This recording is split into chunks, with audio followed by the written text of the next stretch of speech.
Testing 1, 2.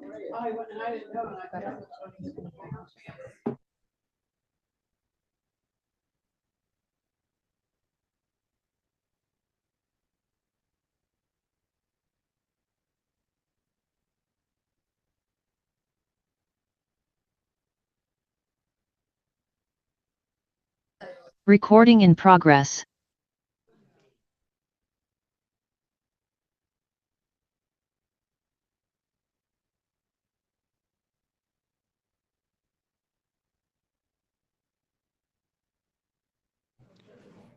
We have 1 minute till we're going to start, but if you'll go ahead and turn on your microphones or just be cognizant that you need to turn it on when you want to speak. No. Yes. Michelle, you're muted. Okay. Since I haven't been in the classrooms this year, I have a lot to say, a lot pent up. Get ready for a long minute. Okay. All right, Chris, we're ready to start. Is he good? He said he could hear me, but I can't see any sign that he acknowledges that we were going to start.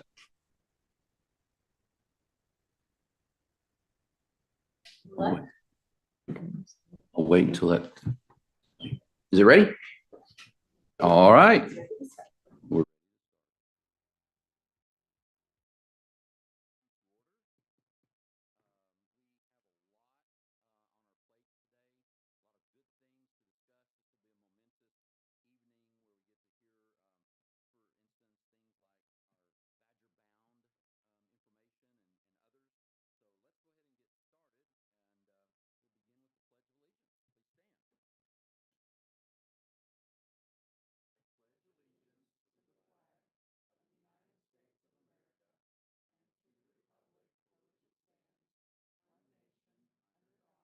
Indivisible, with liberty and justice for all. Thank you. Now we're going to begin with our prayer. Bob? Hey, guys. Hello. Molly's back. Hi, Molly. EJ Mo Riesenberg. You guys know her from that. EJ, that's right. She prayed with us before last spring. She was awesome. She was enthusiastic about it. And she said, I'll come back again and again. So we said, awesome. Come and do that for us. So I'm just going to turn it over to you, Molly. Thank you.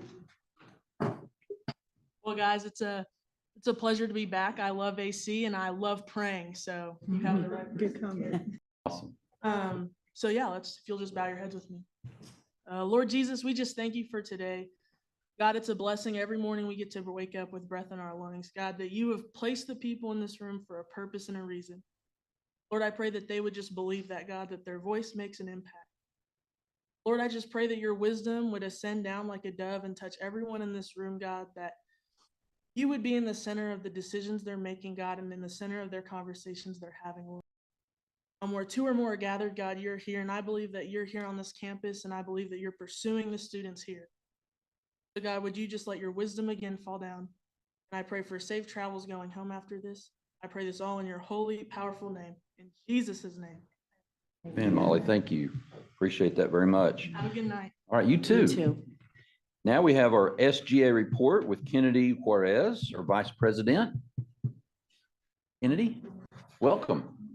Good evening, everyone.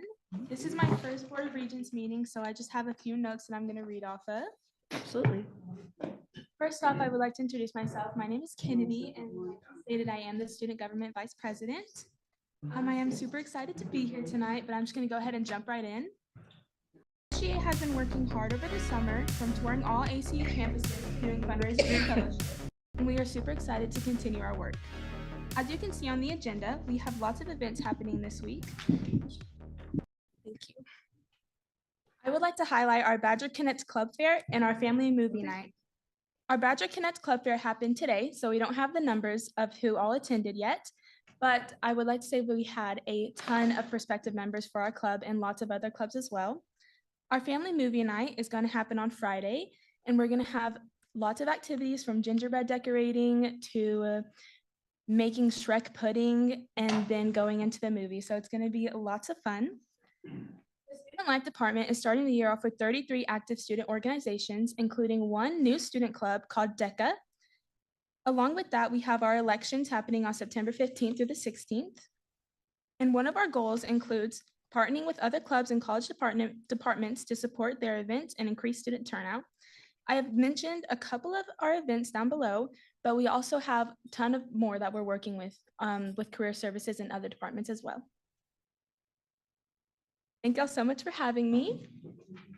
I do have homework to do tonight, so unfortunately, I will be. But thank y'all so much for having me. Kennedy, thank you.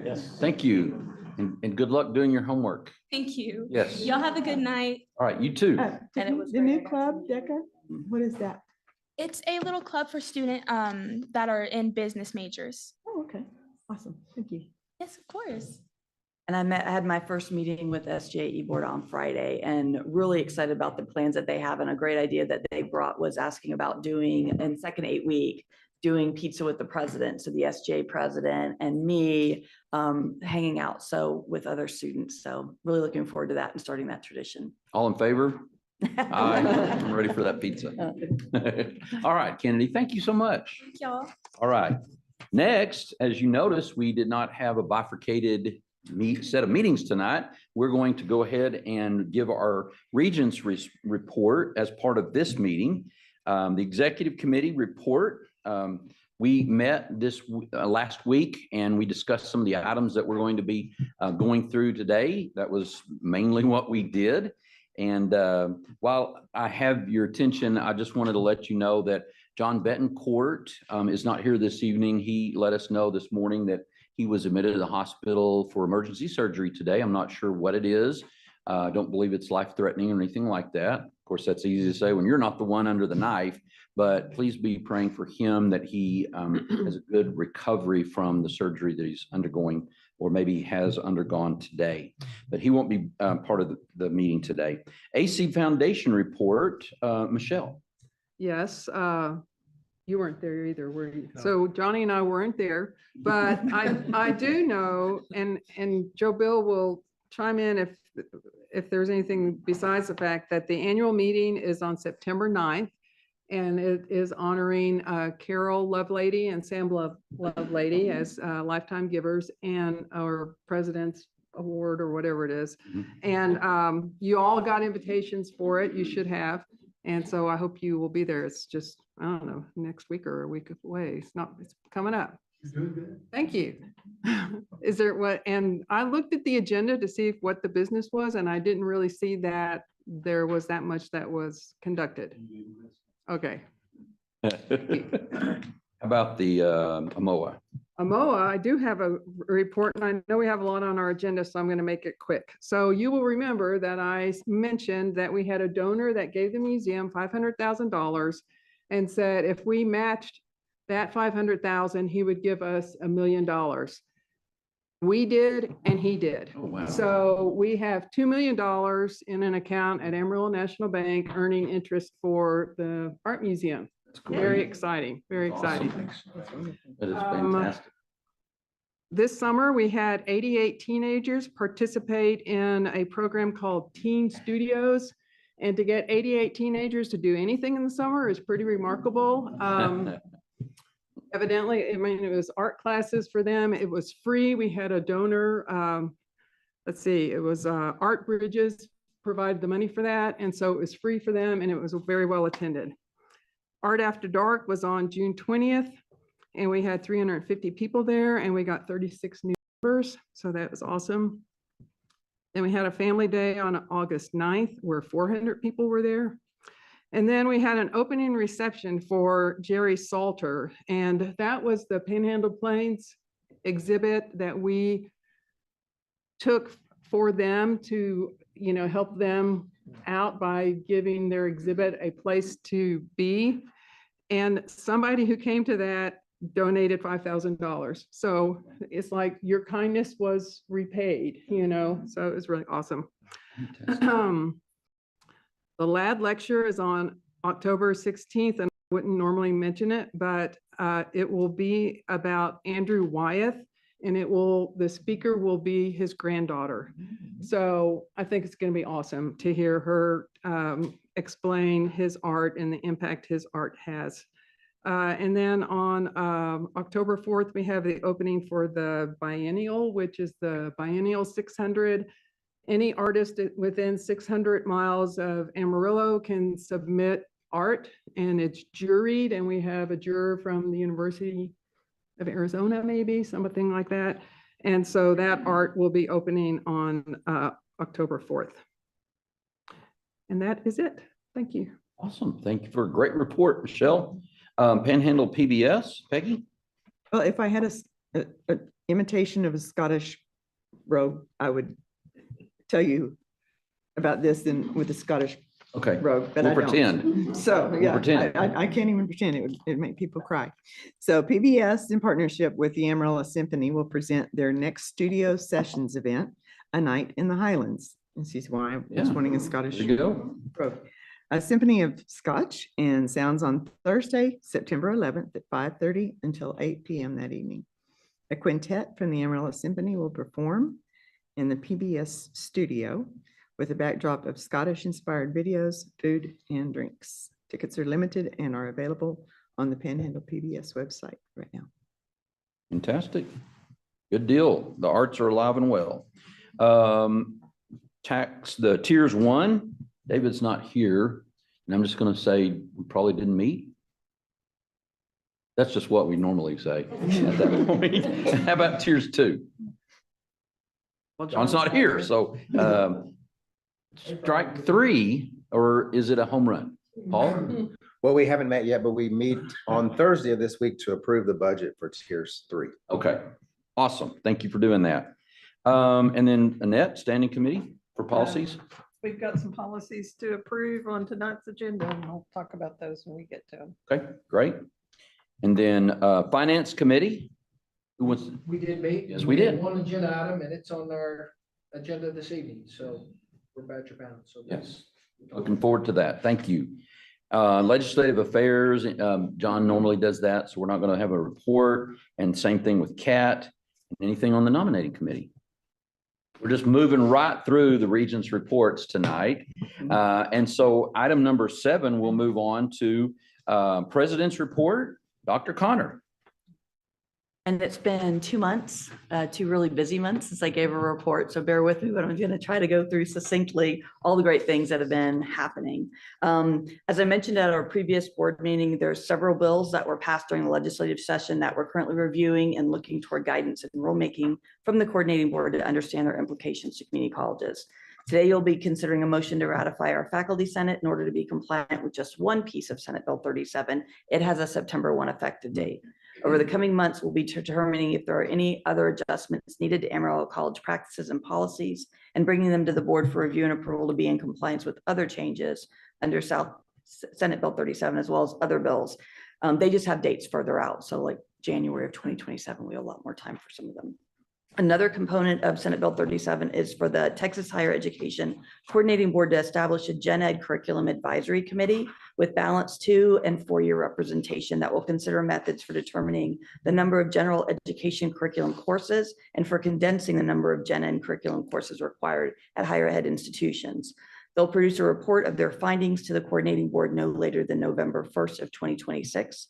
The coordinating board called for nominations, and I'm thrilled to announce that Dr. Frank Sobey has been selected to serve. So I'm happy that the state's going to have Frank's expertise and that AC is going to have Frank at the table for this work. Earlier this month, Sean Wagner, AC's audio vision technical lead, was recognized as a Texan caring for Texans due to a strong work ethic, positive attitude, and innovative spirit. By completing numerous bond projects alongside regular duties, Sean saved the college thousands of dollars. He's a humble leader and valued colleague, standing out as someone who uplifts our workplace every day. So congratulations to Sean for that. Convocation was held last Thursday. Thank you to all the regents who were able to attend. I think we had 7 of you there, which was fantastic. It was a great morning. In addition to VP reports covering our current strategic plan, along with division updates, we launched development of what our new strategic plan will look like. So similar to the work that the Regents did at our July retreat, faculty and staff provided thoughtful and impactful ideas related to our current mission, vision, and value statements. I'm thankful for everyone's enthusiasm to participate and can't wait for additional engagement that's going to occur throughout the year. Also, as I work to align our structure to continue the strengths of innovation and growth at AC, I wanted to make you aware of a few adjustments to structure. Denise Skinner is moving into the role of Vice President of Strategic Initiatives. So she's going to be focused on championing strategic initiatives aligned with student and community impact, developing grant funding strategies, leveraging institutional data to guide college-wide innovation, and overseeing the innovation outpost. Linda, who's done a really good work at the IO, she's going to be moving to the Washington campus to assist with initiatives here. And we're going to be posting an AVP of Innovation Outpost position. And this position is going to be responsible for the development, management, and growth of an innovative campus design to support entrepreneurial activities, technology integration, community partnerships, and workforce development. This individual will lead the operational management of the campus, collaborating with faculty, staff, community stakeholders, and industry partners to create a cutting-edge educational and business ecosystem that prepares students in the workforce for future opportunities. During Denise's interim role as president, Bob Austin led both enrollment management and student affairs. So we're making this change permanent, and Bob's title will change to Vice President of Student Affairs. A few data points on the achievements of the IO this academic year. We had almost 6,000 participants in workforce training and development supporting 80 different employers. We had over $600,000 in revenue and over $660,000 in grants awarded to support the IO workforce development. Amarillo College became an official alliance partner with OSHA. This is a significant distinction that only a few community colleges across Texas can claim. This partnership was more than a year in the making, and I want to thank Jeff Wallach, our Director of Safety and Environmental Training, for his vision, commitment, and hard work that made it possible. This alliance strengthens our ability to support and provide critical safety training and resources across our region, helping industries protect their most valuable asset, their people. Classes started back at campus yesterday, and it was really great to see all the energy on campus. Enrollment's up almost 5% in both headcount and credit hours. East Campus is up 20%, with us even adding another manufacturing cohort. This growth is a tribute to great full-time faculty we have, intentional advising, and strategic marketing of these programs. Excited to see our fall-to-fall retention rate at 60.45%. This is great progress over our 5-year average of 55.42%. It's an important indicator, as data shows that if we can get these students to come back, 84% will complete. We're seeing these results because of the great collaboration across the college. Our teams are working together really well to proactively reach out and connect with students. A few highlights of meetings and connections that I've had the pleasure of being a part of the last few months. I presented to the Chamber of Commerce Board, Elevate Amarillo, and our foundation board. Patrick Swindell, one of the founders of Ascension Academy, and their head of school met and gave me a tour of the campus. I really appreciated the time they spared and the great conversations we had discussing opportunities to strengthen our partnerships and serving their students. I attended a Panhandle stakeholder meeting regarding the new Advanced Energy and Intelligence Complex out by Pantex. In addition to learning more about the plans for this facility, there was great conversation on bringing AC and Texas Tech to the table early and developing the skilled workforce needed in both building the complex and having career there once it's built.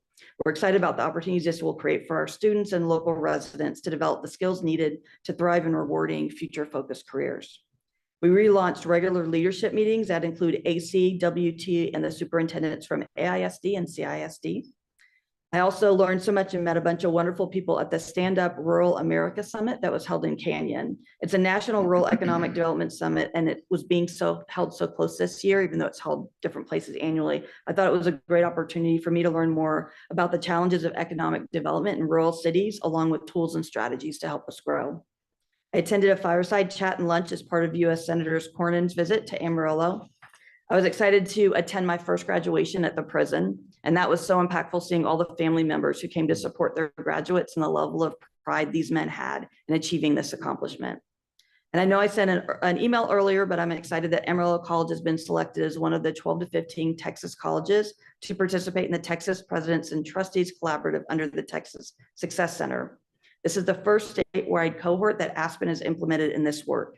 It's a unique opportunity to strengthen board president partnerships and accelerate institutional transformation in alignment with student success goal. Our selection is a tribute to your strengths as a board, with the selection criteria being colleges that demonstrate a strong and collaborative relationship between the president and the board engagement capacity and interest in advancing governance practice, and stability and leadership. It's a year-long experience, but only has 4 total commitments. So there's a virtual president-only meeting that happens in September, I think a week. In December, there'll be 1 day with an in-person meeting with the president and up to 2 regents. And then each for January and April, we'll do a virtual meeting with the whole board and the president. So we'll have that in here. And those are work for about 3 hours each. I think this is really perfect timing with me being your new president and strengthening the relationships of us as a team, along with the work we're going to be doing this year in crafting AC's new vision and forward-looking strategic plan. That's my report. Great report. Anybody have any questions, comments? Is it public knowledge about your award? I think I've seen it on social media. It is on social media? Well, that means it's public. So I think it's public. So we want to recognize that Dr. Connor has been recognized by the Amarillo Women's Network as the Leaders Award. I can't remember what. Career Achievement Award. Career Achievement Award, and she'll be honored September 16th at their meeting. So congratulations on that. Thank you. You're making an impact already. So that's awesome. And I'm not sure you're new anymore. You've done I so know, much in right? your first month even. I guess to the whole year, you could say that, but you're doing a great job. And we appreciate these reports because they help us focus on, wow, there's a lot going on around here. So thank you for being right at the heart of it. All right, public comments, there are none this evening. So we'll move right on into agenda item number 9, the minutes, and I'll entertain a motion concerning those minutes. Move for approval. Okay, Paul, second. Second. Okay, Annette, there's been a motion and a second. All in favor of approving the minutes as written, please indicate by saying aye. Aye. Any opposed by saying no? All right, the motion carries. I have a point of order. Point of order. Last agenda. There was something that you said in the last meeting that concerned me. Okay, And I wanted clarification on it. from the minutes. No, it was in our meeting though. Okay, Open meeting. You said that you hadn't appointed 2 of the regents to more than 1 or 2 committees because you didn't trust them. And since you said that, I was wondering, because obviously I'm on 1 or 2 committees and that was speaking to me. What is it that you don't trust about me? I'd have to look at the minutes. I don't recall it saying it that way, but there may be some issues with trust that we've had. And so that I think there have been some things that have been said out in the community that have gotten back to several people in the college. And so it was just that was my point. I don't think I said it that harshly. But if I did, we've got to trust the people who are on this board with confidential information, not to be sharing that.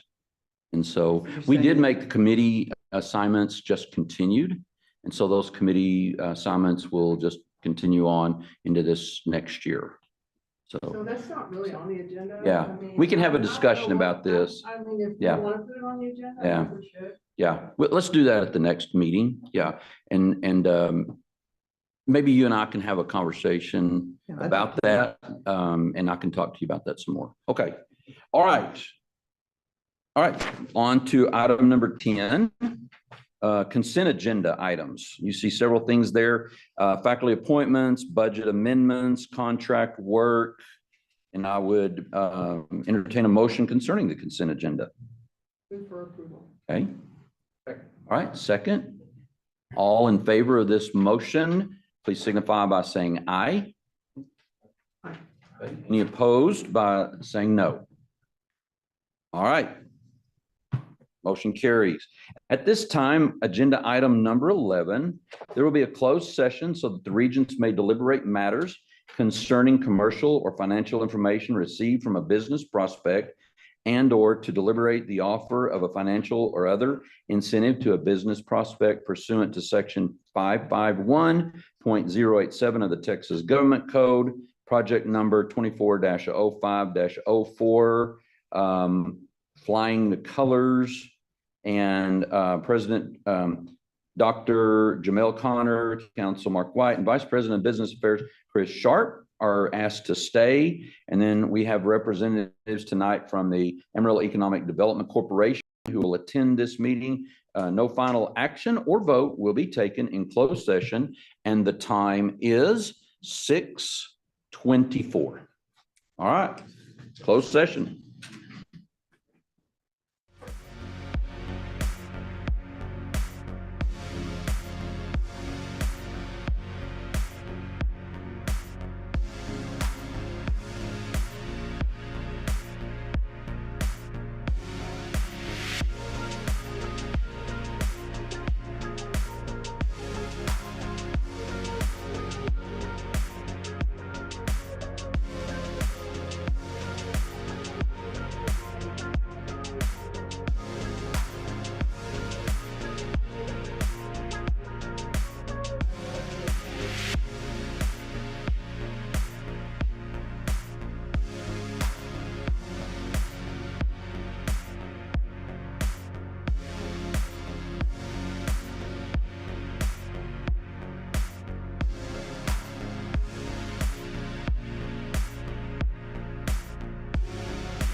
June 2025 and July 2025. Since they're year to date, we're just going to go over July today, but be sure to ask me any questions if you have them. So on page 18 are the financials for July 2025. This is your internal unaudited statement of net position. This is your asset page of your balance sheet. Your first column is July 2024. The last column is through July 2025. Your total assets, which is towards the bottom for July 2024, $237,106,697. Compared to this year, we had a total asset of $228,051,581. This is down about $9 million from July of last year. And the decrease is mostly due to your bond payment that was paid in February 2025 and any construction costs. If you will go to page 19, this is the liability section of that balance sheet. The same two columns are going to be compared. So first column, July 2024, your total liabilities at the bottom, $212,763,159 compared to July 2025, $205,033,620. And that's down $7 million, which is your bond payment that was paid out in February 2025, which was a little over $8 million. If you will go to page 21, this is your unaudited statement of revenues, expenses, and change in net position. This is the revenue part of your income statement. Your first column, total revenue at the bottom, $107,815,418 at the end of July 2024. Your last column, end of July 2025 year to date, $113,335,126, which is up about $6 million from this time last year. If you'll look halfway across or halfway down, you'll see the gifts line. And we bring this up every month that we're here. But at the end of July 2024, we had $350,000 in that gift line. And at the end of July 2025, we had a little over $6 million in that gift line. Those are related to funds that were moved over from the AC Foundation that were directed by their donors for construction or supplies that were used on the AC campus. And if you will go to page 22, this is the expense section of your income statement. And at the bottom, you have total expenses at the end of July 2024, $118,523,636 compared to the end of July 2025, $126,667,188, an increase of about $8 million in total expenses. This is related to the professional fees line went up about $3 million. And this is with construction that's going on. And then under scholarships and financial aid, it went up about $4.3 million. And that's TIOG and Pell payments that went out this year. Does anyone have any questions? Okay, Tiffany, thank you. Well, I thought you were continuing. Are you done? I'm done. she's done. I do have a question. Did I miss we used to have a report that would show our reserves. Is that in here? Johnny, we are reworking that form, so I didn't put it in here. Okay. We'll have it next meeting. Okay. Right. Entertain a motion about our financials. Move for approval. Annette, thank you. Second? Second. Hey, Michelle, thank you. All in favor of the motion to approve the financials as presented, please signify by saying aye. Aye. Anyone opposed, please signify by saying no. All right, that motion carries. Thank you, Tiffany. We appreciate that. Chris, we have you up for several things in a row here, starting with item number 13, presentation of the proposed 25-26 budget. Yeah, this is our 25-26 budget. So it is an abbreviated presentation to you. We have, I think,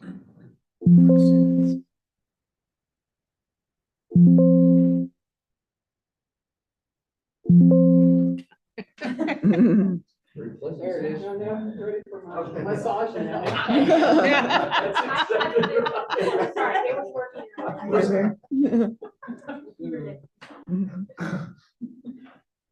so here are our revenues, and these didn't change a whole lot from our budget workshop that we had in July. So our total revenues are 93,999,869. The primary increase on that is our state appropriations and then our ad valorem taxes. So our expenditures, we turn in a balanced budget to you. So our expenditures are 93,999,869.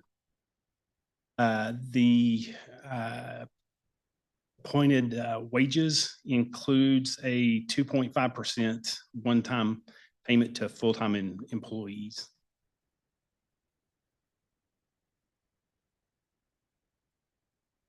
Then our state allocation is up. It will be 19,268,663. That is an increase because of our outcomes are better than what they had anticipated. What was it before? 17, a little over 17 million.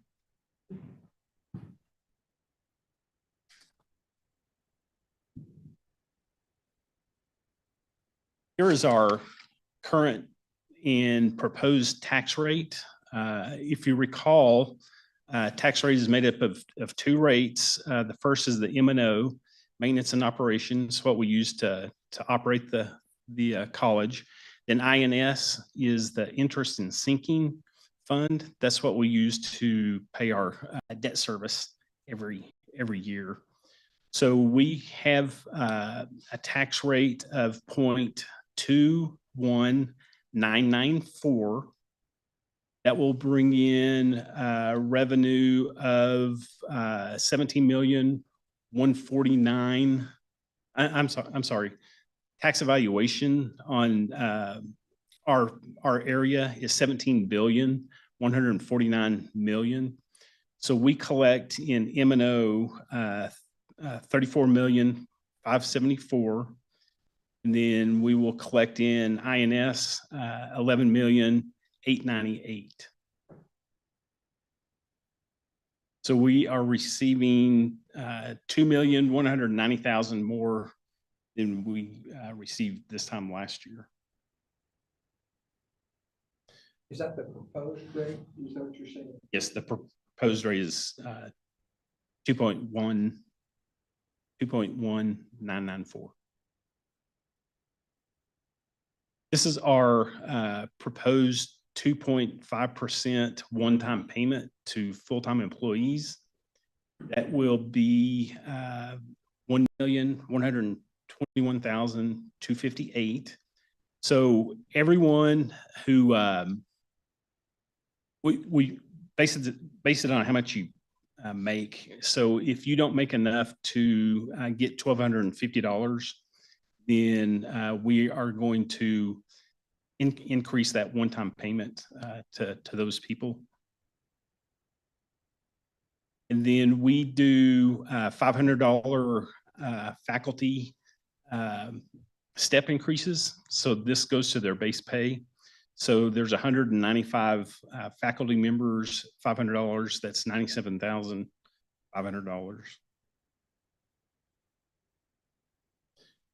Questions? And when does that payment go to the employees? Is that January? Is that what? We haven't decided. It'll either be December or January.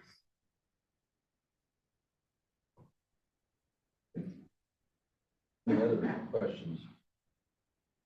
Okay, Chris, we don't have any action on that one, so go ahead and go on to number 14. Okay, number 14 is our public hearing on the budget.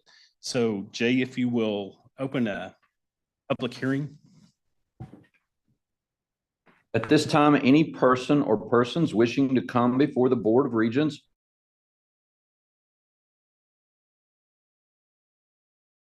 is given the opportunity to be heard. Do we have anyone here who would like to speak on our budget? Don't hear anyone. Okay. Okay. You'll need to officially close. We it. will officially close this public hearing without anyone having commented. And I guess that's all we need to do. Okay. Going on right away to item number 15, adoption of the budget. And we all see the resolution here. Do I need to read that? I'll read it. I love reading. I love reading. So the resolution is this. And we recommend the adoption of the budget by passing the following resolution. Whereas the legal requirements of the laws of the state of Texas and the regulations of the Texas Higher Ed Coordinating Board regarding this document have been met, now therefore be it resolved that the said proposed budget for 25-26 fiscal year is hereby designated as the official budget for Amarillo College in the Amarillo Junior College District for the 2025-2026 fiscal year. Be it further resolved that Mr. Jay Barrett, Chair of the Board of Regents of the Amarillo Junior College District, be directed to file copies of this official budget with the county clerks of Potter and Randall counties of Texas and with the Texas Higher Education Coordinating Board for the distribution to the Governor's Budget and Planning Office, the Legislative Budget Board, and the Legislative Reference Library. Any discussion? Questions? I entertain a motion concerning our resolution. I moved. Okay, and any second? Second. Okay, it's been, a motion has been made and seconded. All in favor of the motion, please signify by saying yay. Yay. Yay. Aye. I went, that Scottish thing you were saying. Yes. And then any against the motion, signify by saying no. All right, it passes. Things just pop out of my head every once in a while. You have to be careful there. Aye, Captain. Okay, number 16, we now have a public hearing on the proposed tax rate. So if you'll do the same thing, open the. Okay, I need to open it again. I'm doing a lot of opening and closings here. In accordance with the provisions of section 26.06 of the Texas Property Tax Code, a notice of a public hearing regarding the proposed tax rate for 2025 was published in the newspaper on August 18, 2025. At this time, any person or persons wishing to come before the Board of Regents regarding the proposed tax rate for the 2025 for the Amarillo Junior College District is given the opportunity to be heard. Anyone? Seeing none, we're going to go ahead and close the public hearing on the proposed tax rate for 2025. Item number 17. Let's see what I need to do. I need to hear a motion on approval for the tax rate for 2025 in accordance with provisions of this same section 26.06 to the Texas Property Tax Code. Amarillo Junior College District published a legal notice stating that the no new revenue tax rate for 2025 for the Amarillo Junior College District is 0.20773 cents per 100 of assessed value. Adoption of the following resolution will set the 2025 tax rate at 0.21994 for operations. And then we can see all of the resolution. Do I need to read it? Can I go over it? Please do. Real quickly. So if you'll look on number 1, that's our INS rate. So our INS rate is 0.05631. And again, this is used to pay our debt service every year. Number 2 is our M&O rate. So our M&O rate is 0.16363. And then if you'll look on the next page, last part of the last paragraph, where it's all in caps. Caps, yeah. So it says this tax rate will raise more taxes for the maintenance and operation than last year's tax rate. Tax rate will effectively be raised by 5.87% and will raise the taxes and maintenance and operation on a $100,000 house by $10.25 Annually. annually. Yeah. All right. Do I hear a motion on the approval of the tax rate for 2025? Since you didn't read the whole thing, I would say Okay. we need a motion to approve the tax rate and approve the resolution that Okay. is on agenda item 7. Item 17.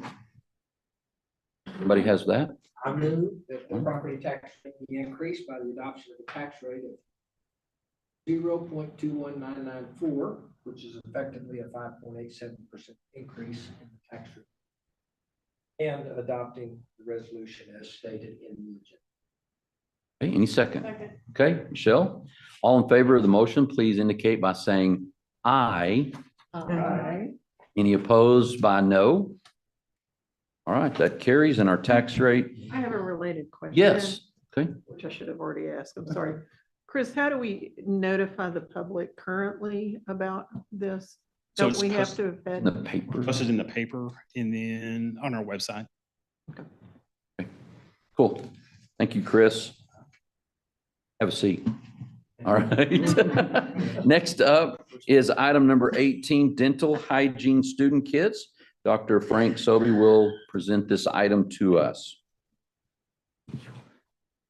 Good evening, Board of Regents. The Good college is requesting approval for a one-time purchase of dental hygiene student kits totaling $98,153. This purchase supports students entering the dental hygiene program in fall of 2025 and will include essential clinical tools such as blood pressure kits and dental instruments. They're required to have these kits by the second week of classes. So this purchase will ensure that they will have these kits, and moving forward, we'll be collecting fees from students for these kits. And it will be at a reduced cost from what they have historically paid for these kits. So, you have any questions? Question, how many? How many kits? Cohort size, Becky Burton, 25, 28. 25 to 28. Are these consumable items or will they stay there like blood pressure kits and all? Okay, they will go, and so they will then have that, the fees at a reduced rate going forward. Okay.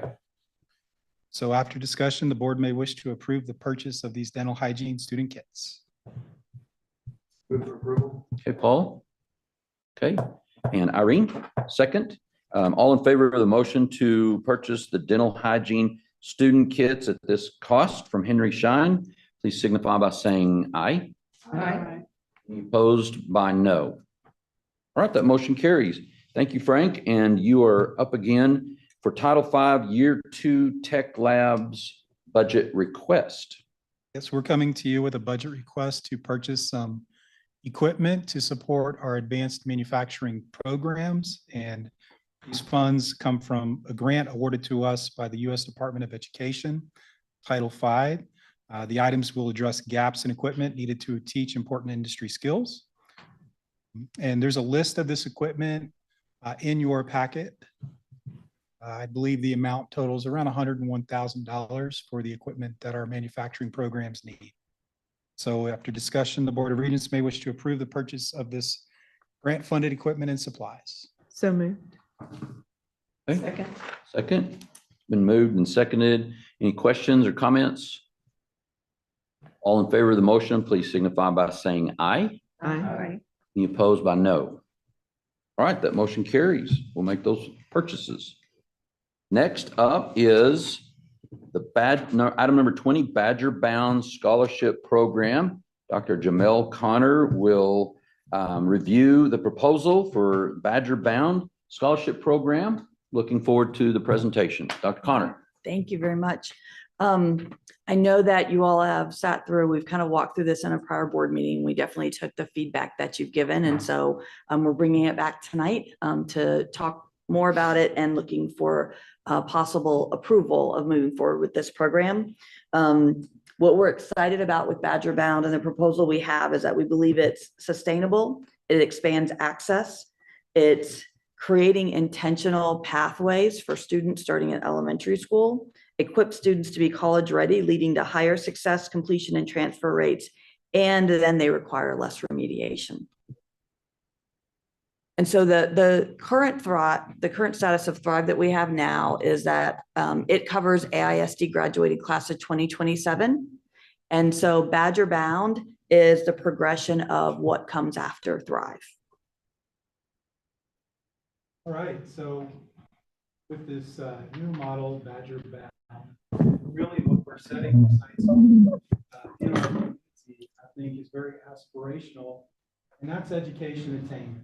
We want to make a difference on education attainment for our service area. So the first data point we wanted to show you there up on the screen is what our education attainment looks like for our service area and for Randall and Potter counties for residents with a bachelor's degree or higher. And we're lagging behind the state average, and you can see a noticeable difference between Randall and Potter County.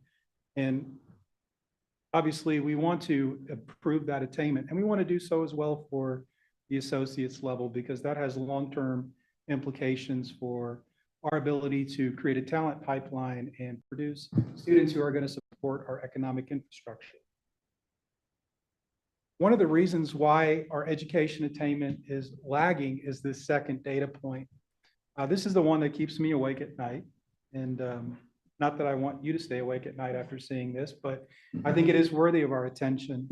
And basically in our service area, with our high school graduates, just under 50% are electing not to go to college. They don't show up in college, right? Now that's a substantial number of students. Just in Canyon ISD and Amarillo ISD, we're talking about around 1,200 students who don't show up in college. And these are students that we want to matriculate to college, to show up in the workforce, to transfer to a four-year institution, and we want to be a part of that success. So with those two challenges, obviously the need for a new model is great. And this new scholarship program, I think if we're going to have a chance at raising education attainment and increasing the number of students who are matriculating to Amarillo College, especially, that's what we hope, then we need a model that is going to increase access for as many students as possible, right? That we're going to try to lift up our whole community and make coming to Amarillo College as attractive as it can be. And this also is in alignment with what our state is trying to do. You know, our state has really put money behind what they want to see happen in terms of education. As a community college, we operate under a performance-based funding model that is highly beneficial. You saw Chris Sharp's number that we over $19 million, and that was up from just over $17 million. And we're a high-performing community college, so we have a lot of opportunity to earn money to pour back into our students and our programs. And this new model, we believe, is going to improve education attainment. So I just want to kind of walk through what this model looks like, what the highlights are. It's all built around dual credit, all right? So structured dual credit pathways. And simply put, students who earned 15 hours or more of dual credit with Amarillo College under this model would be able to then come to Amarillo College for free, up to 45 hours within 3 years. Now, a big part of this model is our ability to get students on these dual credit pathways. We need more students taking dual credit. We need more of those students earning at least 15 hours. And we need more of those students matriculating to Amarillo College. But even though we're creating a model that has, I think, a very powerful incentive to give students, prospects, the belief that now college can be affordable and is something that is for them. We're going to have to start that conversation with them as early as possible, going all the way back into elementary school, and really starting to cultivate a belief that Amarillo College is a part of their future and is a way for them to get into the workforce, to move on to a transfer institution. So under this proposed model, K-12 access is incredibly important. One of the reasons for this model is the evidence-based outcomes. What we know at the national level, at the state level, and also internally at Amarillo College historically, is that students who take dual credit with us and earn at least 15 hours are going to be successful. And I think that's probably the key highlight of this model, that we're setting students up for success. Under this model, we not only would be able to give them an opportunity for a free college, but it's on a path where if they earn 15 hours, they are much more likely to be successful when they come to us. Some of the requirements of this model that I think are important is the agreement that we would be developing with our ISD partners in our service area. You know, this, Colin's going to talk at length about how we're able to do this with the state funding we receive for students who earn 15 hours of dual credit. But it is heavily dependent on the state funding model. And so I think important to understand is that the MOUs that we would develop with ISDs in our service area, we would have exception clauses to be able to back out if the state funding model changes. It's unlikely that it's going to change. Our state is really pouring a lot of funding and resources into dual credit. They created a FAST program to provide free dual credit for students who qualify for free and reduced lunch. And you're talking about over $1 billion to support that program. There's all kinds of legislation out there now that's passed, which is making it easier for students to access dual credit. So the state is basically telling us and every community college in the state, get students on a dual credit pathway, which is exactly what we want to do. And then a big part of that agreement is giving us access to the students. We basically need the ISDs to open up the doors and allow us to build that relationship with students as early as possible, to introduce them to career pathways, and to help them with the expectations of what it means, of what it looks like to be successful in college. So that when they're ready to take dual credit, they're going to be successful. And when they show up on this campus, they're going to complete. And that's the goal. And it's not going to be a surprise. And for our students in particular, who are first generation, that is going to be massive because they're going to show up on our campus understanding what it's going to take to be successful. And they will already have demonstrated that they can be successful. So student eligibility to access this program, you have to obtain 15 hours of dual credit from us. You would start at AC by the fall semester immediately after graduation. And you would be able to earn up to 45 hours for free within 3 years of start. Now, again, the reason why we want to do this, this is a plan that will have immediate benefits, but it's really about the long-term benefits that we're going to see over time. As this program expands, as we get more students in our service area on a dual credit pathway leading to Amarillo College, what we're going to see is students who have better performance outcomes. More of them are going to be retained from fall to fall. More of them are going to complete. And they're either going to move into the workforce or transfer to a four-year institution to finish their education. For us as a college, certainly we're going to get more funding for dual credit from the state, tuition, fees, all of that. But the downstream funding is going to be monumental because these are students who are going to stick with us, stay on that pathway, and they're going to complete, which means under the House Bill 8 funding model, we're going to get money for transfer, for credentials that they earned. It's just going to be really nice to see how the college can benefit from student success, which again will allow us to pour back into our students and our programs to help other students be successful. And then for our community, and really for me, this is the important point. As we increase matriculation to college, as more students are on this pathway, we're going to see a higher level of education attainment. And that's going to begin to transform our talent pipeline and our workforce capacity. And it's going to allow us to address some critical gaps in many of our industries, provided we keep those students here.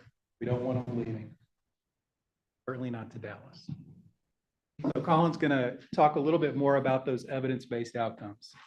Frank, Yes, before sir. you go to that, when one of the very first slides talked about the percentage that have, I guess, attained higher education degrees. degree or higher. Yeah, bachelor's degree or higher. Are we missing the workforce development on it in that? So if somebody comes here and gets a 2-year certificate, they can make a really great They sure wage. can. And are we missing those numbers in that is a question. We have those numbers. We do? We do, and we can break it down to different levels of education attainment, and we're still lagging. So like, for example, Oh, I'm not challenging whether we need to Oh, do yes, this. sir. I'm just saying, it seems to me like we could be counting, this looks this looks poor.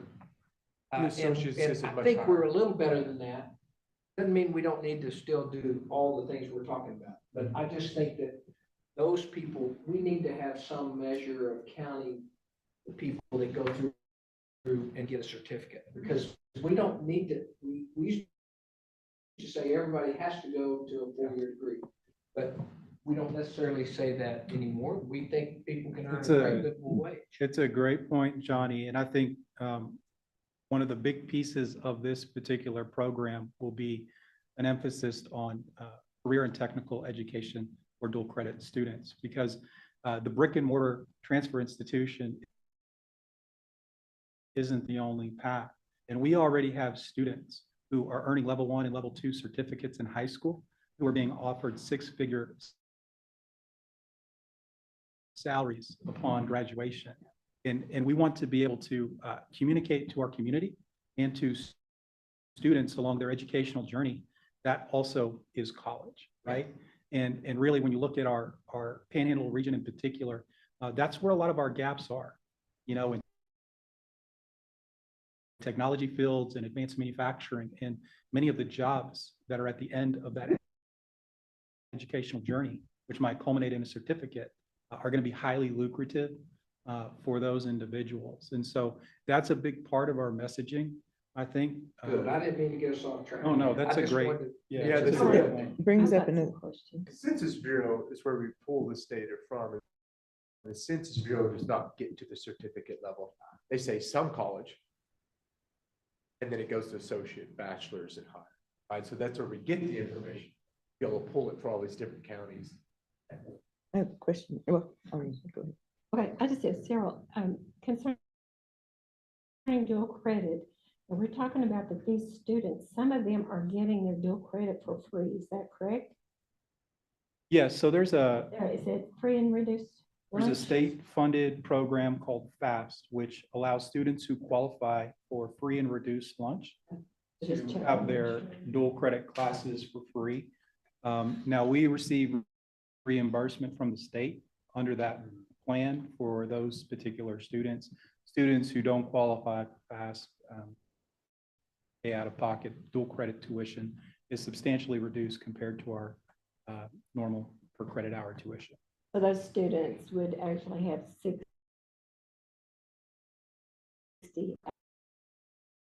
hours. So they don't really have to keep that money. They're going to get free 15 and then they're going to get.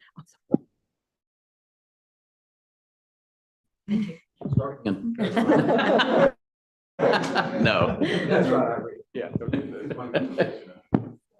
So I'm just saying that the students that don't have money, they don't have an excuse to not do dual credit because they'll get that free and then they can come here and get free tuition.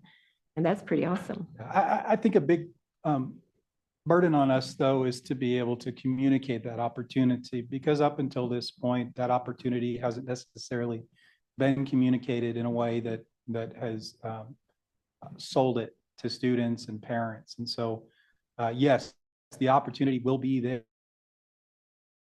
there. And it won't be cost prohibitive for many of the students who could take advantage of it. They need us to be able to talk about the programs we have. Very good. So it's only free tuition. It's not books included. Is this correct? Over here, books included. Okay. All I've heard is tuition, so I Well, and didn't then know. there's tuition and then what I call institutional costs added to our overall cost, which is all the rest of that. Okay, that's good. to know. Colin will get into It's that in the institutional model. And then does it start 2027 fall? Is that what we're looking at? Dr. Connor will go over the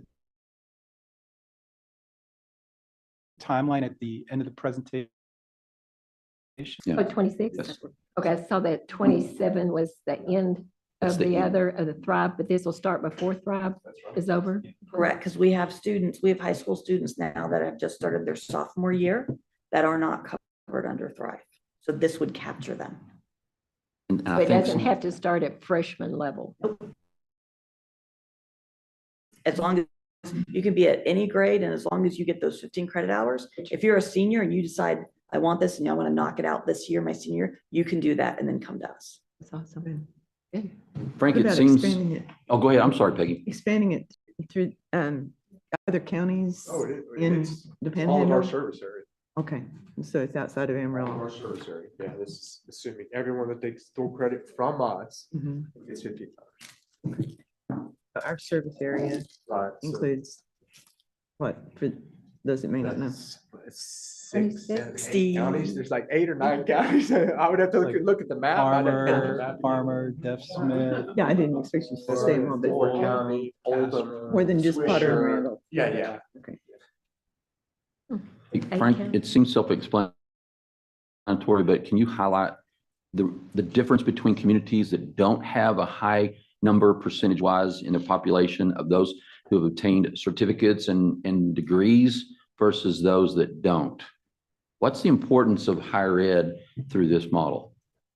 Well, I mean, it really comes down to a skilled workforce and our community's ability to attract businesses to the area, to revitalize our economy, but then also to support the businesses that we already have. And when you think about what's coming down the road in this community in particular with AI data centers and Pantex, there's going to be an increasing need for highly skilled workers. And so this program is partly about getting ahead of that, but then also being able to sustain that over time. You know, again, with the education attainment, if we're able to improve that substantially over a number of years, that will have a lasting generational impact, right, on our community and the Panhandle region, right? So that's the difference. You know, without that skilled workforce, you know, communities die. I hear all the time, I wish they had had something like this when I was in school, you know, what we're planning to Don't we do. all? And I really think it does get down to the individual level, their families, individual lives. Like you said, for generation, this is to me the thing that can ring the death knell for generational poverty, is putting people to work in skilled areas that we are right at the center of. I think I just wanted to highlight that, how important what we're proposing to do is. And like Irene said, no more excuses. We say no excuses. There are absolutely no more excuses through this model. Barriers. Just one quick question. So are there any that are not, that still can have a barrier to paying for dual credit? You said if they don't qualify, if they qualify for FAFSA, they would qualify for free, but what do we do with those that still can't afford to do dual credit? Because we definitely want to capture those students too. Or do we have to look at some other like income level or a separate funding through someone else? Or how do we capture those students too? Well, one of the things as I've been talking to some of our possible partners and we're looking at ways that they can fill these gaps that we're seeing. And one of them being what happens with those students that aren't eligible for FAFSA, but their family still can't pay. And that's where we believe that there are some opportunities as we're working with them, that they would be able to come in and help support that funding.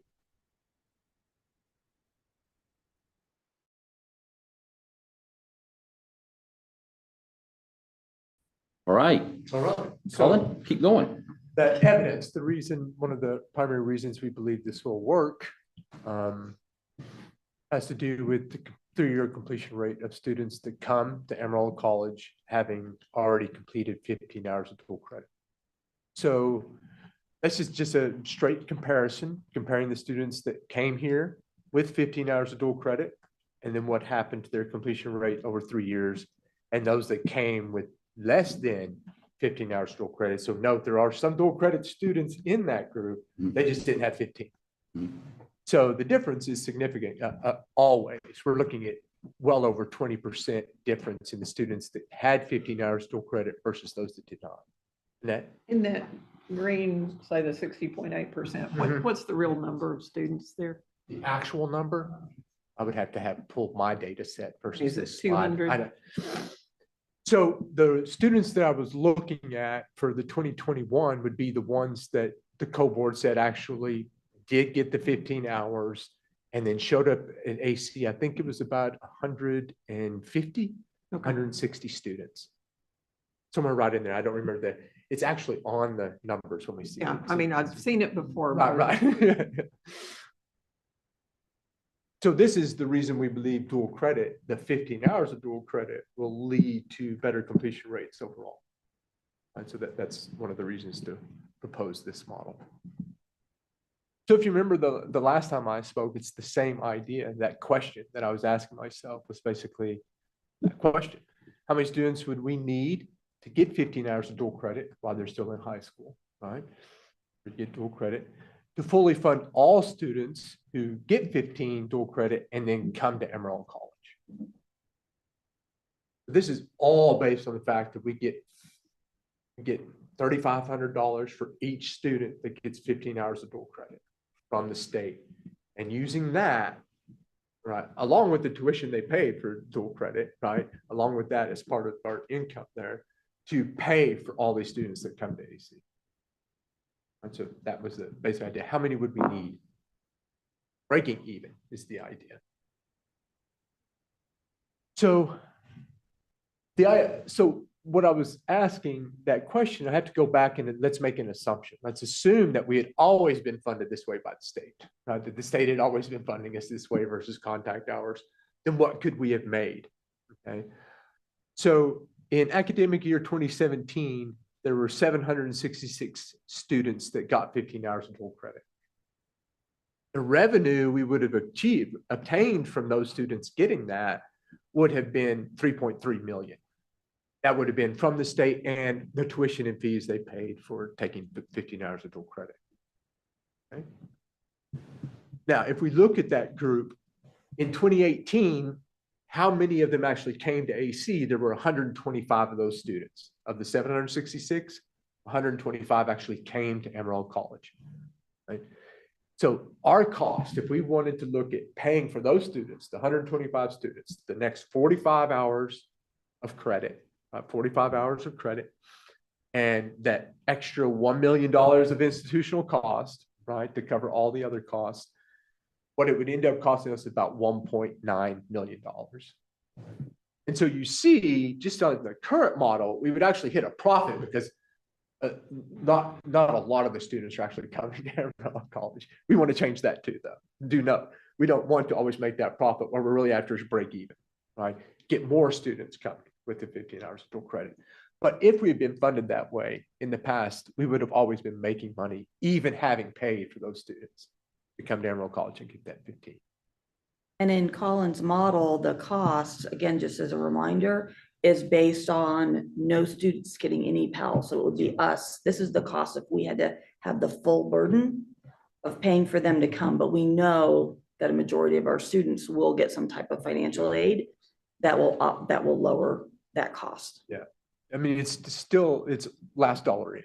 It would still be a last dollar in scholarship. That is, you have to file a FAFSA, right? And you got to see if you qualify for financial aid through the federal government. If you get Pell and it pays for everything, we don't pay for anything, right? So it's really the same as Thrive in that way, right? Still paying for those students that don't qualify for Pell. Right? Another thing that increases our cost is I make an assumption that every student was out of district. So they pay out of district tuition and fees versus in district, which we know that's not the case, right? Most of the students are actually in our district. They come from AISD versus the other high schools. But so that's even a larger cost because it costs us more to pay tuition and fees for students out of district. But that would also take into account that we should be able to pay for all the students now that this would open up to come from out of district, Amarillo College. All right, so you can just follow those. I'm not going to walk through every year. I just use that one as an example, but you can see like basically every year, if we had been funded this way and we had paid for all those students to get their 45 credit hours from Amarillo College, along with institutional, we would have always been well above breaking even. So this is just like, okay, so now let's just go and look at breaking even. This is going back to that question I was asking. How many students would we need? Not how many did we have, but how many would we need in order to have our cost equal our revenue? I just said break even on this. That was the question, right? So if you look at 2018, right, matriculation academic year 2018, we did have 125 students come.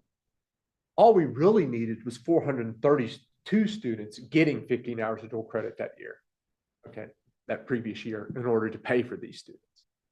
Even if they don't come here. That's right. Okay. Right. Okay. So it's sort of like, we are using what we got for dual credit for all dual credit students that got 15 hours in order to pay for the ones that come to Amarillo College.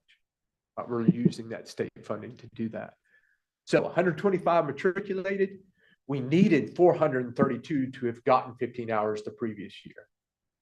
And remember, we actually had 766 that did it. So remember, this is the break even. The idea is just, I just want to break even, no profit. Just what would we have to do? And then you can just follow that every year. This is what we need. And then I hit the projections where the idea was, what if we wanted to increase the number of students matriculated into AC with 15 hours of dual credit 5 times the highest it's ever been? Right? What would this look like year by year if we did that? Right? And so we go from our highest being 172 to 860. Right? So we're trying to hit the goal of 860 students by 2033 coming to Amarillo College with 15 hours of dual credit under their belt.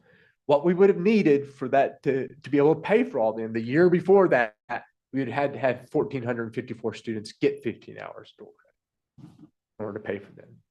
So you can see it just goes hand in hand, right?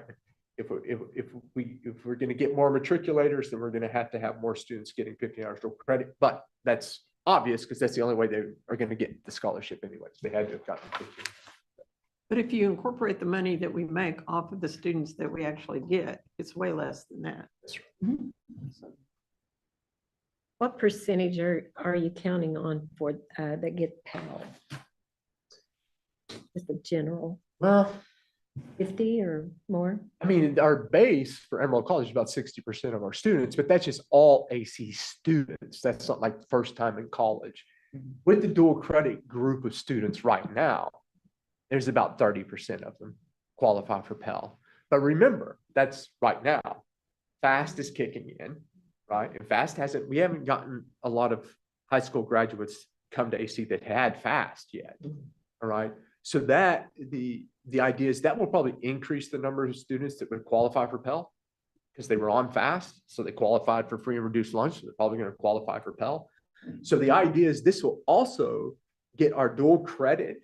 The drive is also to get our dual credit student body to look more like our general student body, right? Where it's more looks like the general AC student.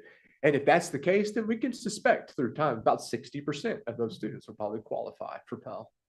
Oh. So that's the break even, like I showed you. So it's just, hey, what would we need? So obviously we need to increase the number of students getting the 15 hours of dual credit. And no, we do know that that's a benefit just in general. Whether they come here or not, if they got 15 hours of dual credit, and decide to go to WT or to Texas Tech first or whatever, that's fine. We want them to come here. I mean, that's why we wanted to do the scholarship to kind of get them to come to Amarillo College, right? But it's going to help students in general to get 15 hours dual credit. So they can't go somewhere else, right, and come back No, here? that's right. They have They got to come start at here the right very after they semester graduate. after they That's graduate. right. That's right. So they would, the idea would be is that we want them to come right away, right? Not take a Very gap good. year. But with the 3 years, we also recognize we can have students start and life might happen. And so they may have to stop, but if they have started with us in that fall and they do have to stop, they still have the 3 years to be able to come back to finish. Very good. It's a good program. Awesome. It had something like that when I was a kid. So any questions on that? Because the next is just a graphic of basically all this stuff. So you can see the graphic. And the graphic is just like, well, there it is. You know, this is the graphic. It's fun. I didn't make it marketing, it was great. But anyway,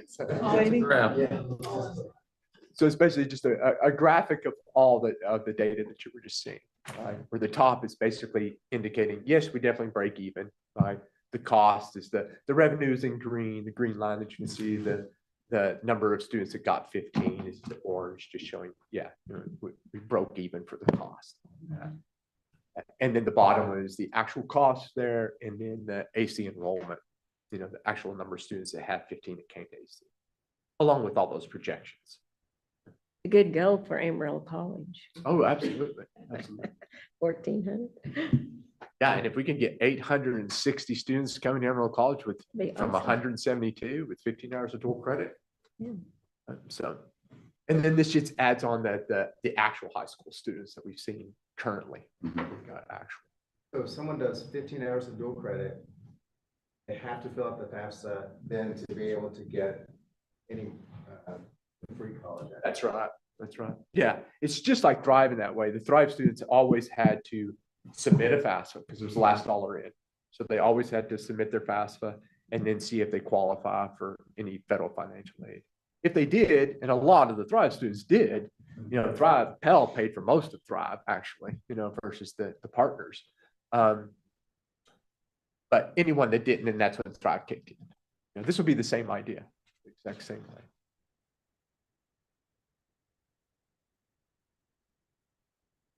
So, I'll do that. I guess the legislative priorities. So just remember, keep in mind that the model is definitely conservative by design. That is, you can basically think of it like this: it's maximum cost.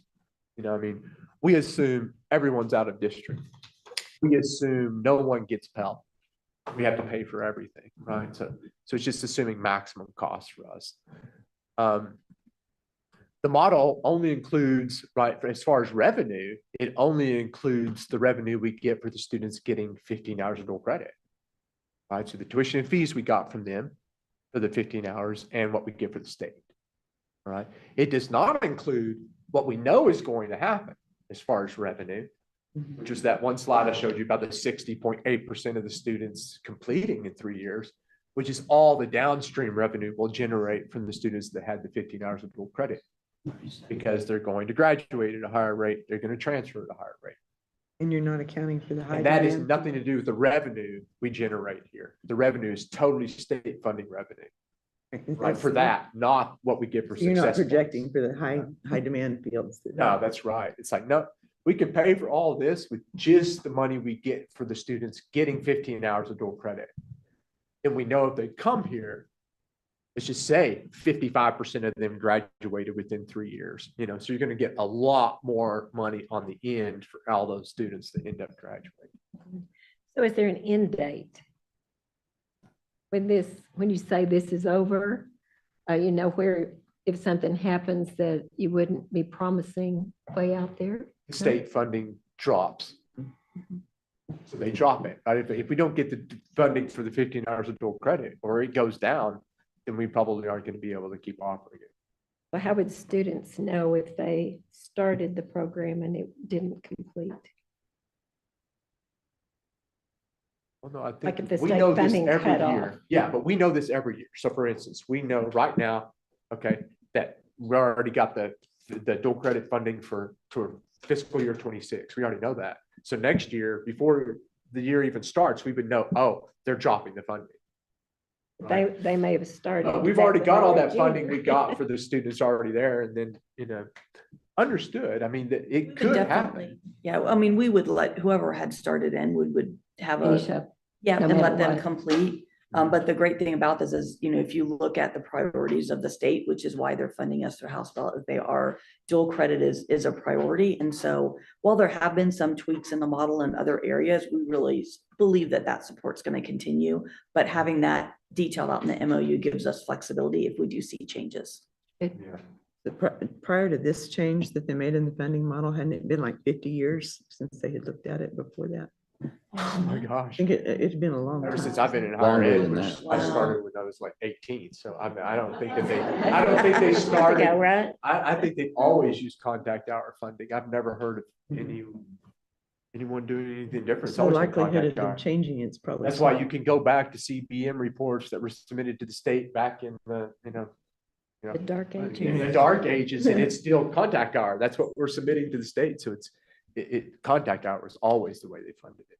Yeah. The reason I would say they're not going to drop the dual credit is, let's remember what they did with transfer. So originally transfer was 3,500 and dual credit was 1,700. Okay, that's what we got for the students.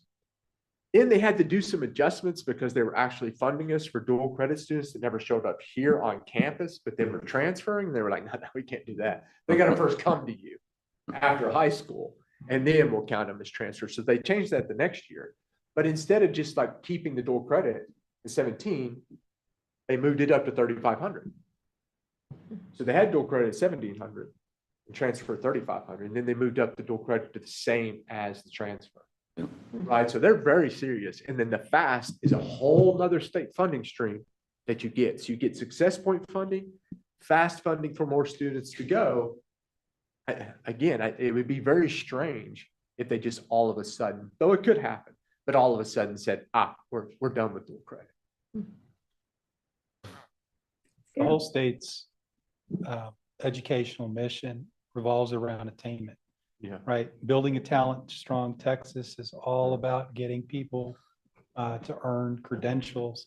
And so what Texas has done as a state, and really in a far superior way to many other states, is look at the research, look at the data. And that's why they're really ahead when it comes to dual credit.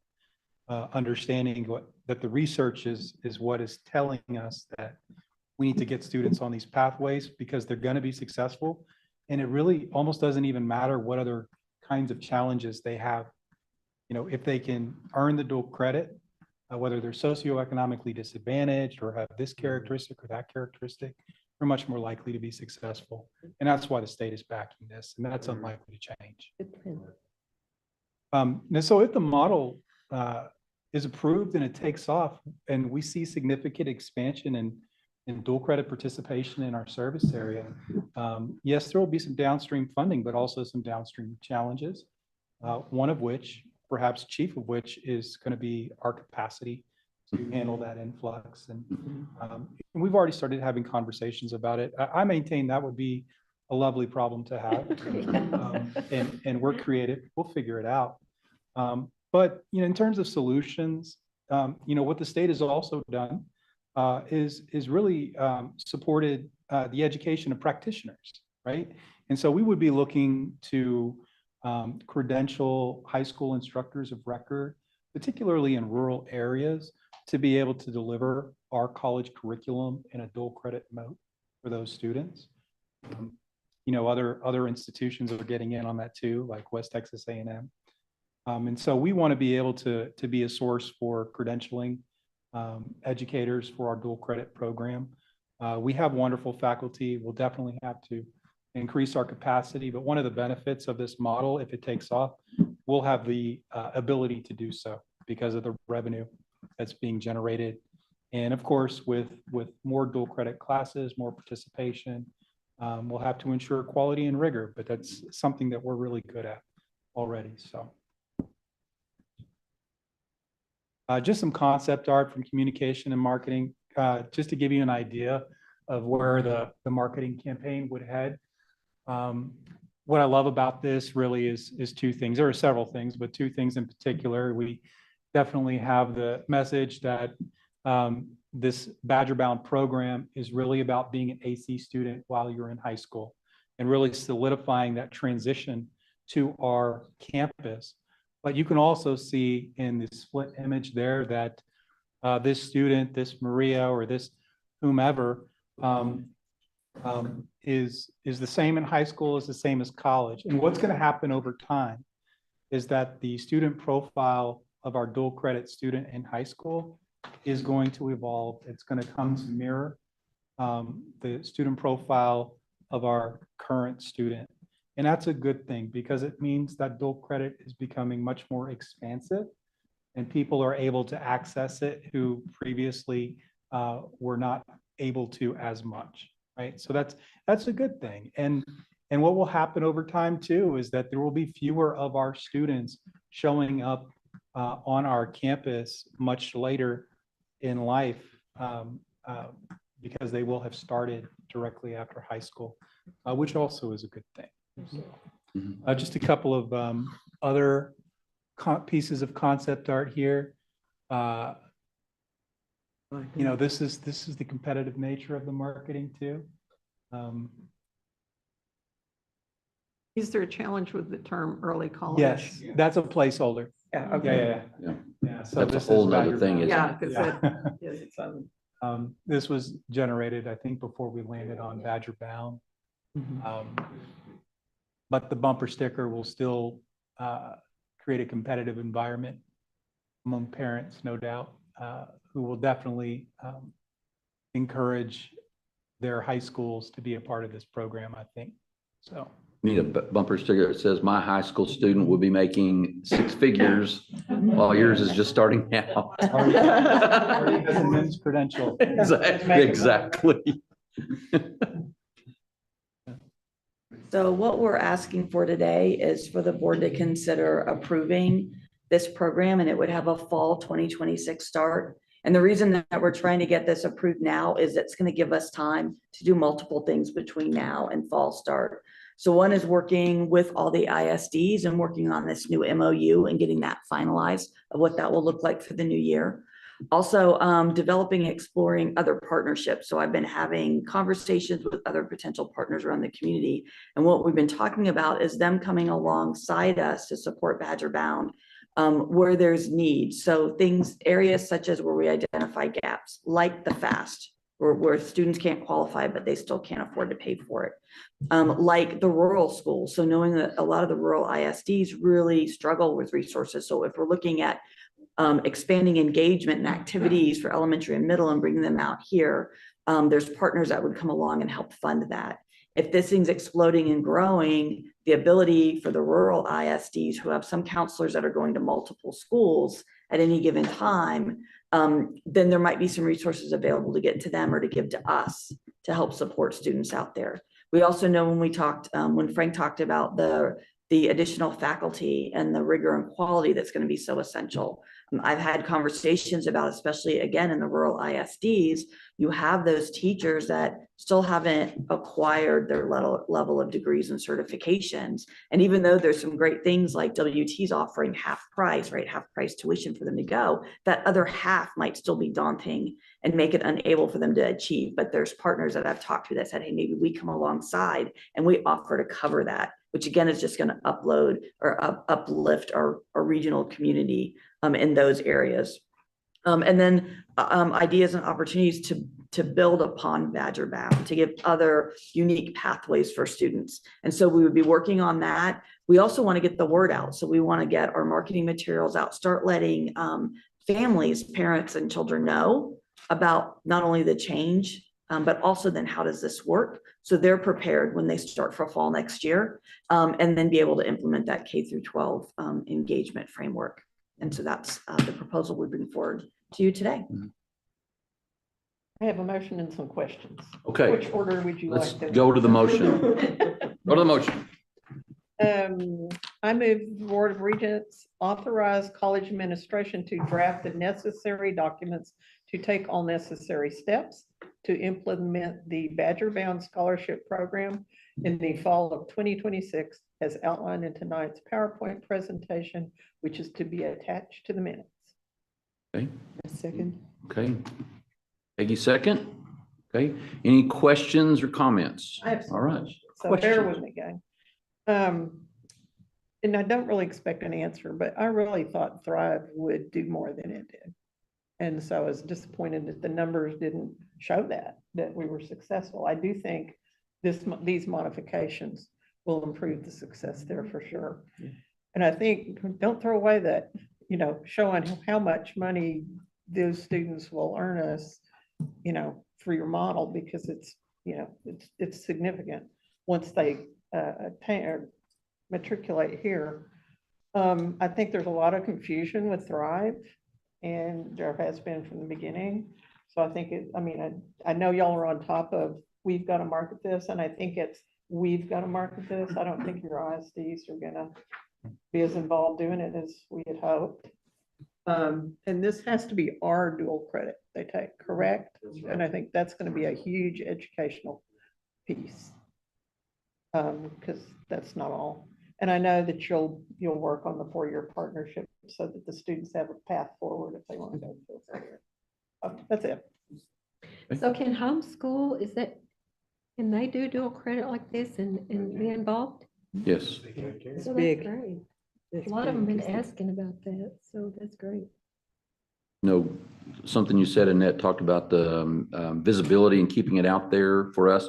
I think a good thing to do would be when we start this, to start having at every board meeting a report on Badger Bound, including students who are part of it, students who have benefited from it, and then also the numbers of how much it's bringing in and how it's helping us here at the college bring more students in. So is that something I'm sure y'all have already thought of that? Oh, yeah. I'm excited. He's delirious. We need a bumper sticker for Colin, for sure. Okay, any other comments or questions? Watch out, grabs the head. I just want to say this is it seems like we just have been talking about this, and now the moment's here, and now we're going to vote on it. This is a big deal. This is an important date for our community, and by community, I'm talking about our entire region. So I'm excited about this. I think it's amazing. It's amazing. So let's go ahead. We have a motion and a second. All in favor of the motion, please signify by saying aye. Aye. Or yay. And any opposed by no. Motion carries unanimously. Thank you so much.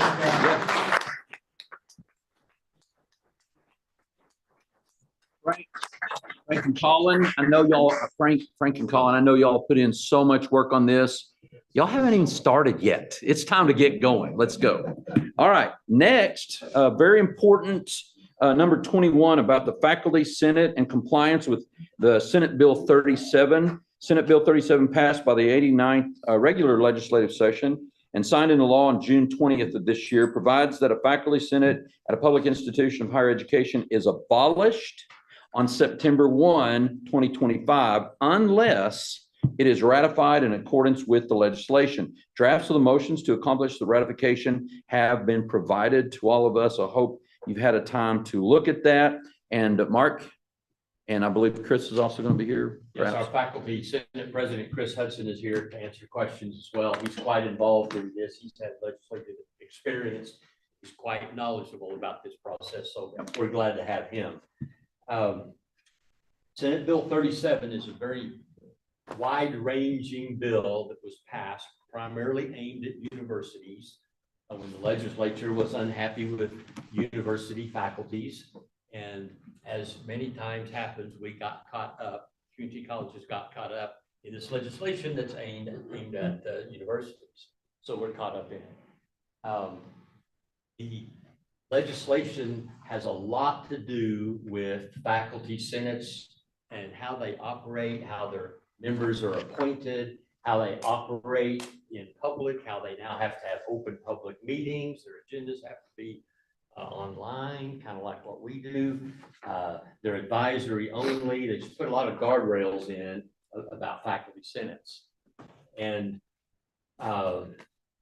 importantly, they said that if you don't ratify your faculty senate around policies that we are adopting, then it just goes away September 1st. So community colleges and universities have been scrambling for a couple of weeks now, trying to figure out what to do. Some of them are just letting their faculty senates lapse.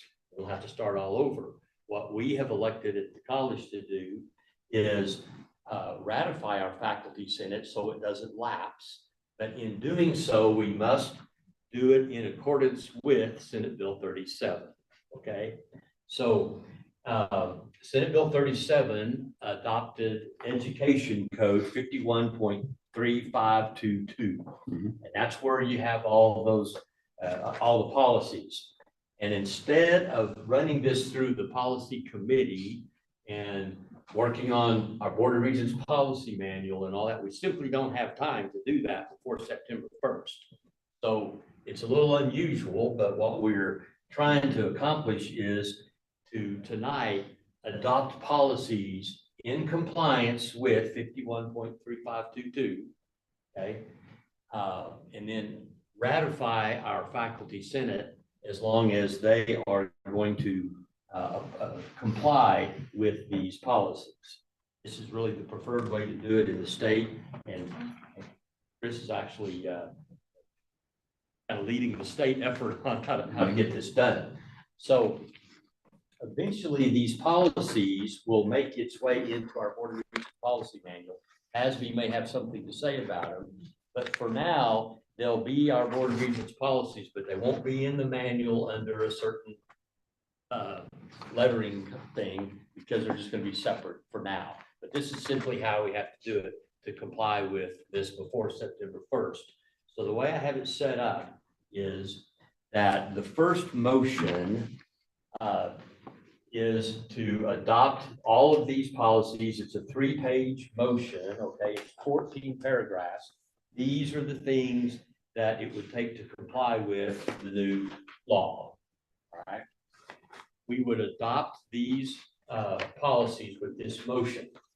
Then the second motion, and that's why we gave this to you to look at beforehand, the second motion would be to ratify and continue our faculty senate. And you can see in the short motion that we would ratify the continuation of it. And then we have to tell the faculty senate to amend its constitution and bylaws and so forth to comply with these policies.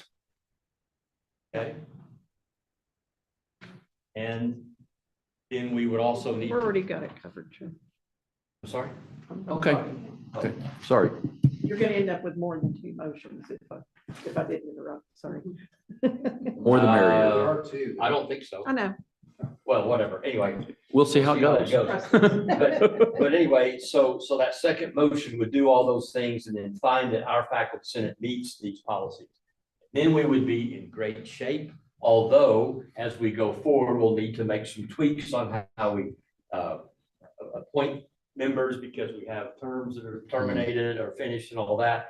But this is, I think, the best way to comply with the law before September 1st and retain our faculty senate in as much form as we can. I guess I'd say it that way. And Chris is here to answer questions. Dr. Connor can, I can, but that's kind of my presentation. Chris come say a few words.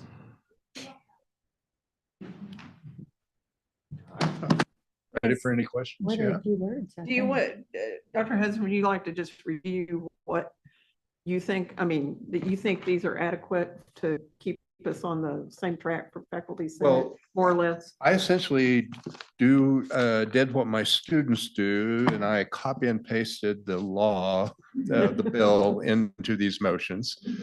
It's basically word for word. I changed language to meet the terms of our administration, and I added some places in some sections where there was some flexibility to allow us to deal with the membership as we have it right.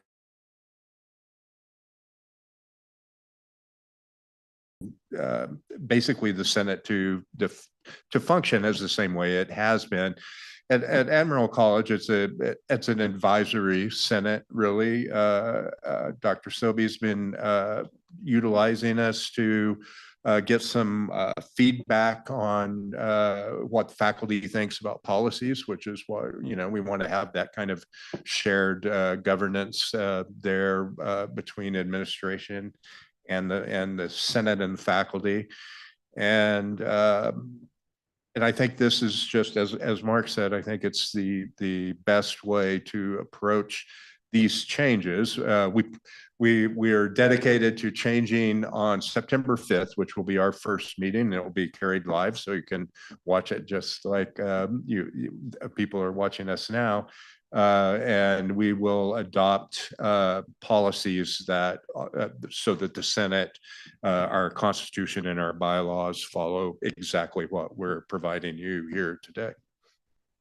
Well, thanks for your efforts on this, and thanks for admin's efforts to get us. Dr. Hudson, you spoke eloquently at the convocation and really explained it fully. And also, I think Dr. Connor as well talked to the importance of our faculty senate. I can't see Amarillo College functioning without the wonderful faculty senate that we have. We rely on them for their advice and their expertise and their guidance in certain areas, many areas.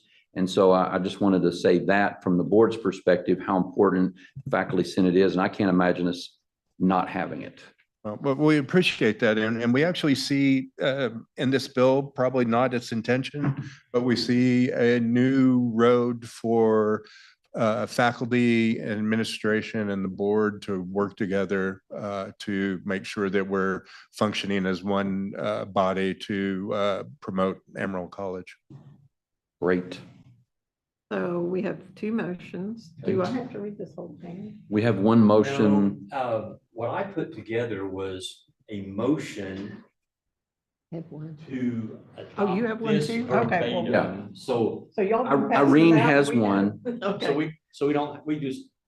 this will be in the minutes, but we don't have to read the whole Okay, thing. okay. Yeah, Irene has a motion. Okay, there you go. Okay. Okay. I move to adopt policies for the Amarillo College Faculty Senate verbatim as written in the 14-paragraph motion provided to the Regents. Okay, any second? Second. Okay, Peggy. All in favor of any discussion? I have a question. Chris, the word community in this first paragraph, I assume that just came out of the statute, the word, does everybody understand what the community is? It's like the member. That's our community, right? Yes. Yeah. It's one member. Explain what the community means. Communities in the college. Yeah. In the college, yeah. Right. Is that a term of art? It is for Amarillo College. The statute actually says colleges and schools. That's for universities, the big colleges, and we call our units communities. So we have STEM, liberal arts, CIS, various communities like that. So it's representative.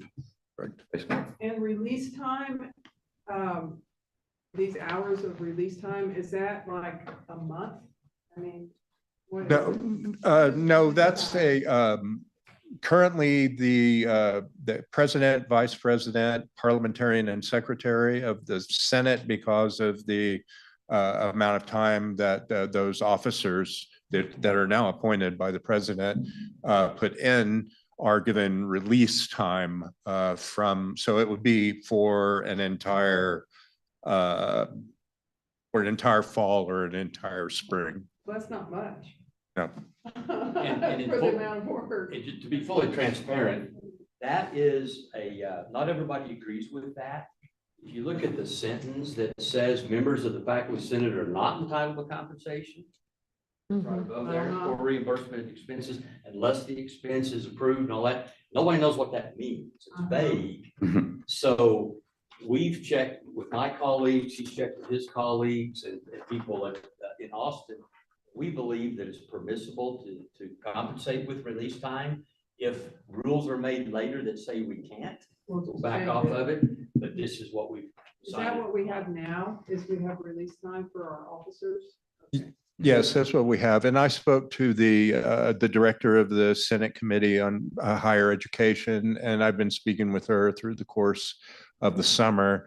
And she believes that language there is permissible under this statute. And then as far as the meetings being open, are there any exceptions to the openness of their meetings so far? Nothing? Not like we have exceptions? Okay. Yeah, as far as I know, we're not, we don't, so- we're not under the same Open Meetings Act as you all are. We have to, if we have a quorum, we have to have an open meeting. I suppose there could be committees that meet independently or something like that.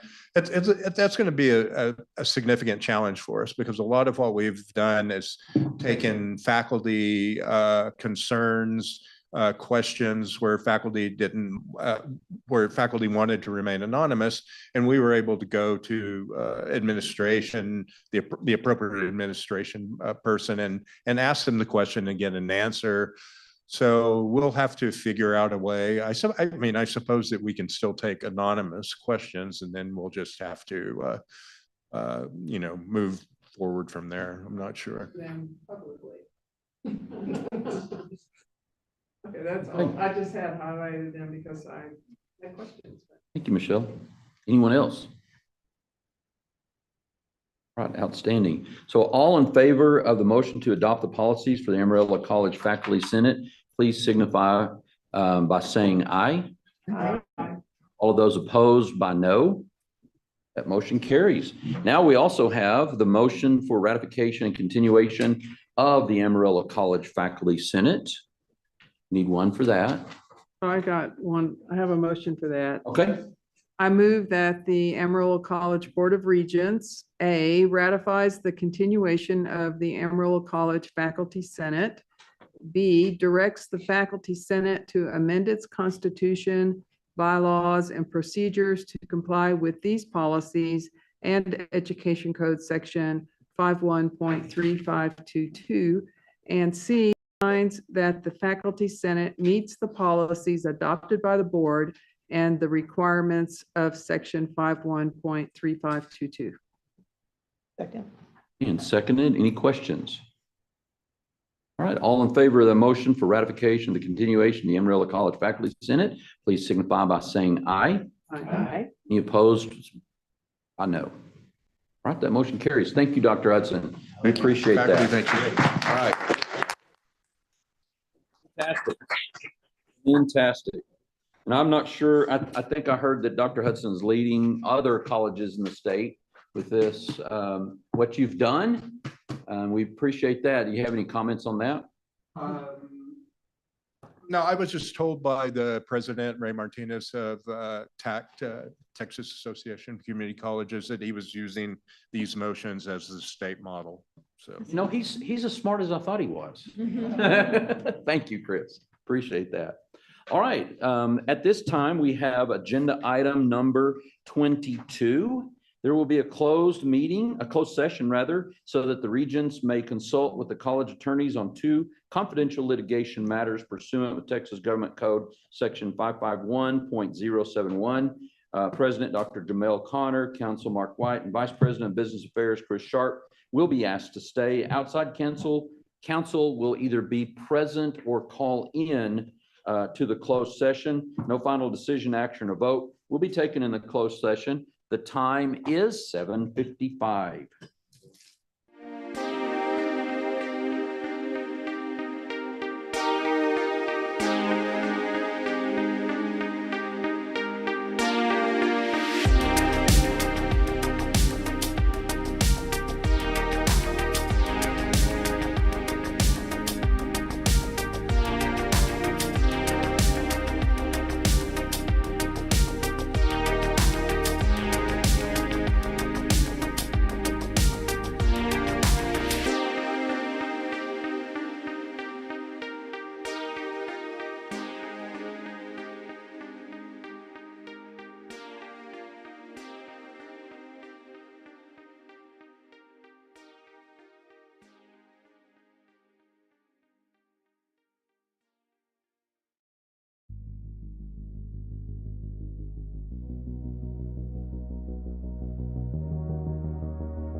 being an open session. It is now 9:04 p.m. and a quorum is still present. We now move on to agenda item number 23, adjournment. Move for approval. Second. All in favor of adjournment, say aye. Aye. All, if you're opposed to it, good luck. All right. Meeting adjourned. Thanks, guys. Al. This was not the shortest meeting.